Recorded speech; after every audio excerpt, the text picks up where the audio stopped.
Welcome to The Loop. I'm Will Ham. Come on in. So on this show, we take a topic, we go as far away from it as we can, and come right back. And I do that while I'm doing some sort of activity. So today's topic is Rick Astley, and today's activity is my laundry. So, Rick Astley was an English singer that was born in the small English town of Newton-le-Willows. So, he wasn't always a singer.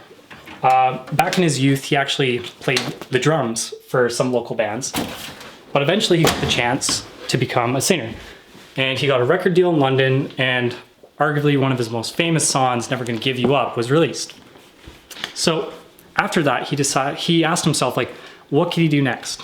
And he decided to do a cover of a Nat King Cole song, When I Fall in Love. So Nat King Cole is arguably one of the most famous jazz and blues performers ever. And one thing that people don't know about him is that he was actually a major proponent of the civil rights movement.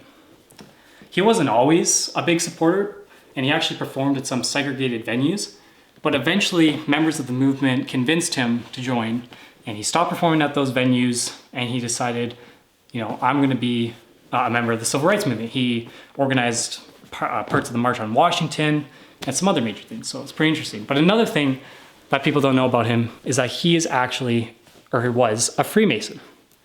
So Freemasons are kind of misunderstood. People think that they're like a secret organization, but they're really not. There's a lot of people that are part of it, and it's not a big overarching organization. It's more of a collection of organizations. And so Nat King Cole held the title of Master Mason. And this is like the highest title you can get in the main part of Freemasonry. But there's 3 main degrees, they're called. You start with apprentice, then you make your way to journeyman, and finally, you're Master Mason. So the whole process of getting from apprentice to journeyman to Master Mason is structured in a way that it's like the building of the Temple of Solomon. That's the allegory that the Freemasons use.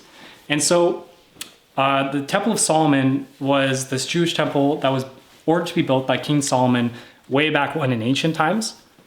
And there was actually 2 temples of Solomon, because the first one was destroyed by the Babylonians. And eventually the Babylonian king allowed the Jewish people to go back to the Holy Land and build a second one. But then this second one was also destroyed, but this time by the Romans. And this led to something called the Jewish diaspora. Now, the Jewish diaspora spread Jewish people all across the world, but specifically we're going to be talking about ones in Europe. So the descendant of some of these Jewish diaspora victims was a guy by the name of Harold Abrahams. Now, he is an Olympic gold medalist, and he participated in the 1924 Olympics, and he won gold in the 100-meter sprint. So he faced off in this against a guy named Eric Liddell. And so Harold Abrahams is a Jewish Englishman, and Eric Liddell was a Scottish Christian. So it was like a battle of the religions, right?